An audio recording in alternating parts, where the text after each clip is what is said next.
Bueno, les decía al principio que se viene una ola de calor importante, con temperaturas máximas que no bajan de los 30 grados, mañana lo va a superar ampliamente, y ni siquiera jueves y viernes, que probablemente haya alguna tormenta, jueves a la noche, viernes a la mañana, durante todo el día, baja esa temperatura. Y por lo tanto hay que empezar a tener precauciones. Estamos con Juan Pablo Novo, que es nutricionista. Bienvenido, buenas noches. Hola, buenas noches, Diego. Bueno, Juan Pablo, contame un poco qué hacer, cómo alimentarnos y qué evitar en estas olas de calor, que uno dice, bueno, hace calor, es verano, salimos, y sobre todo para la gente que entrena y entrena fuerte, ¿no?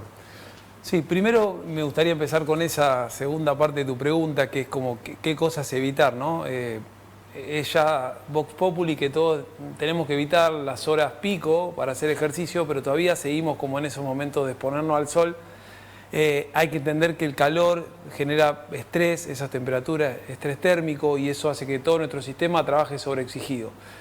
Si uno tiene la posibilidad de buscar otras franjas horarias, si puede llevar adelante el entrenamiento, y la mayoría no necesitamos entrenar a esos horarios para aclimatarnos, ¿no? Hay muchos deportistas que necesitan entrenar a esos horarios porque después van y compiten en esos horarios. Pero la mayoría que hacemos ejercicio, o como digo yo, los mortales, no necesitamos exponernos a esa situación. Entonces podemos buscar condiciones más amigables, horarios más tempranos, horarios más tardes, buscar sombra, hacer otro tipo de ejercicio. Si quiero llevar adelante mi entrenamiento, quizás no es correr, y es tirarme a la pileta a nadar, y eso, o ponerme en una bicicleta adentro, o entrenar en un ambiente cerrado donde no me exponga el sol. Son todas cosas que uno lo tiene que tener en cuenta, porque bueno, hay un montón de casos donde esto puede llevarnos a situaciones muy complejas.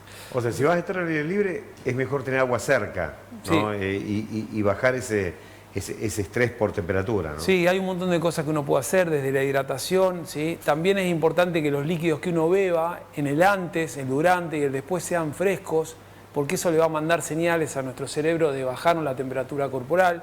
Entonces, contame un poco eso. Sí. O sea, ¿cualquier líquido sirve para hidratarnos o tiene que ser exclusivamente agua, sin ningún tipo de proceso? Porque esa es una discusión que se da mucho en la familia. Si tomas mate no es lo mismo, o si tomas jugo no es lo mismo. ¿Qué es lo que pasa con la hidratación? Es que es muy gris ese tema. Y si bien no hay cosas que sean como decir, bueno, esto no y esto sí. A ver, uno cuando transpira, además de agua, pierde electrolitos también, ¿sí? Que esto es sales y principalmente sodio.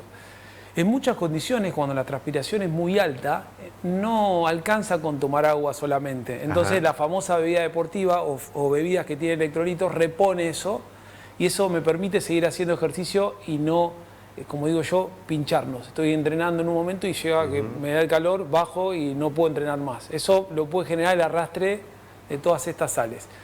Entonces el agua es un gran mecanismo o un vehículo para hidratarse, ¿sí? Pero en algunos casos, como te decía, no basta. Si yo uso, ¿sí?, como mate o bebidas que tengan cafeína, si no lo uso en exceso y no me genera demasiada diuresis, que es la cantidad de veces que voy al baño, también puede contribuir a la hidratación. El tema es que muchas veces el mate se toma a temperatura alta. Entonces yo no estoy contribuyendo a bajar la temperatura corporal. La percepción del calor aumenta y yo me voy a exponer al calor después. Entonces, eso también es algo a tener en cuenta y muchas veces no se habla. En nuestro estómago hay receptores que sensan la temperatura. Entonces, si yo me expongo a temperaturas más frescas a la bebida, ya voy a bajar como la temperatura corporal también. Ok. Entonces, mejor tereré entonces. Sí, en esas condiciones sí. Ojo con la cantidad, porque no es lo mismo que yo tome un par de tereré o mate a que tome un termo, y ahí sí me va a dar mucha más cantidad de ganas de orinar y me va a generar el efecto contrario. Pero todo lo que me sirva para sumar líquidos, bienvenido sea, ¿sí? Así que por ahí vamos. Bueno, bárbaro. Y decime, alimentos, alimentación, ¿tiene que cambiar cuando hace calor? Y en general vos pensás que nuestro organismo va a tener que mandar sangre para todos lados y la digestión va a ser de una manera como más, hay que cuidarla más y hay que ver qué tipo de alimento ingerir. Yo lo que hablo siempre es que si vos vas a hacer un ejercicio, independientemente de que haga calor o no, hay algunos alimentos que en la previa, en las horas inmediatas antes, tenés que evitar, ¿sí? Si vos salís, por ejemplo, a correr, ¿no? Haga o no haga calor. Si hace calor, aún más. Pero si no hace calor también, tenés que evitar, por ejemplo, todo lo que sea vegetales de hoja, porque el contenido de fibra te va a dar mucha distensión, Ajá. cólicos, gases, molestias, ¿sí? En segundo lugar, tenés que evitar las proteínas de difícil digestión, por ejemplo, carnes rojas.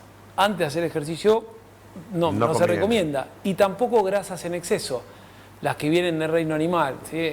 Quesos en exceso, ¿sí? Bueno, ni hablar de otros alimentos que uno no recomienda, ¿no? Pero de fiambre, embutidos, etcétera, etcétera. Entonces, esas tres cosas debería uno evitarlas. Y el volumen también tiene que ser un poco reducido, ¿sí? No puedo comer hasta completarme antes de ir a entrenar, porque eso ya me va a ser mucho más difícil llevar adelante el entrenamiento. Hasta la respiración va a ser complicada. Sí, por supuesto. Y también a la cantidad, como te decía, de sangre que va a mandar a los músculos, porque está muy ocupada dentro, ¿no?, de tu estómago para digerir esa comida. Y también el calor... tener en cuenta el grado de entrenamiento que vamos a hacer. No Sí. es lo mismo salir a dar una vuelta por, no sé, el predio del ferrocarril Sí. a salir a correr en la ruta. Sí, por supuesto. La intensidad del ejercicio, la duración del ejercicio son dos variables que condicionan mucho lo que, si yo necesito hacer una ingesta previa, si no, y si la necesito hacer, qué alimentos debo incluir. Principalmente hidratos de carbono, que son la fuente de energía, ¿sí? Que eso es como, ¿no?, lo más importante antes de hacer un ejercicio de intensidad mediana a moderada. Bien. Una más en el verano. ¿Algún tip que le des a personas, sobre todo que le dicen, caminá, tenés los triglicéridos altos? Porque el colesterol, ¿viste? Ahora te dicen, vemos, no sabemos si es genético o no, pero los triglicéridos te dicen, caminá. ¿Hay algún tip para hacerlo, para las personas que tengan este problema, para que no abandonen en verano, para que lo complementen con algo? Mira, yo siempre, cualquier ejercicio es bienvenido, ¿sí? Así que eso es como una cuestión general. Si es caminar, si es andar en bicicleta, si Está bien. cualquier ejercicio va a estar bien, por supuesto que tiene que estar acompañado, ¿no?, de un patrón dietético saludable. ¿Sí? Esto es como una combinación donde cada pieza engrana y tiene una parte importante. Si a eso no tenés una buena gestión de tus emociones, o descansás mal, o vivís estresado, también son variables que van a complementar esta genética. Sí, como te decía, buscar, si vos en verano te da mucho calor, hacer ejercicio al aire libre, bueno, buscar un momento donde puedas hacer ejercicio resguardándote del sol, ¿no? Como te decía, Sí. voy a una pileta, nado un rato, hago un rato de gimnasio en un lugar donde esté fresco, ¿sí? La bici fija cerca del aire acondicionado también sí, vale. o bici en algún momento. Además de andar en bici, el aire baja la temperatura y no percibo de la misma manera el calor. No sé si cuando andás en bici o corriendo es muy distinto. Entonces en la bicicleta uno puede como subirse en momentos donde el sol es más exigente, porque el viento te va a enfriar. Entonces es distinto. Y puedo progresar si tengo mucho calor. Bueno, busco quizás, si no llego a una hora de ejercicio, ¿sí?, hacer 15, 20 minutos. Siempre algo más que nada en tema de ejercicio. Y lo importante es tener la constancia de sostenerlo en el tiempo, ¿sí? Adaptándolo a más o menor intensidad. No hacer de volumen. locuras en el verano porque es verano, Exacto. sino por ahí ir tranquilo, regulando y esperando las estaciones más benévolas con el clima, como son la primavera y el otoño. Sí, ¿no? y una cosa te digo más para cerrar. No es tan importante lo que vos haces del 24 al 31, sino lo que pasa del 1 al 24, Ok, ¿no? Entonces, un poco para resumir, que entrenes y te alimentes bien y descanses durante todo el año. Muchísimas gracias. A ustedes.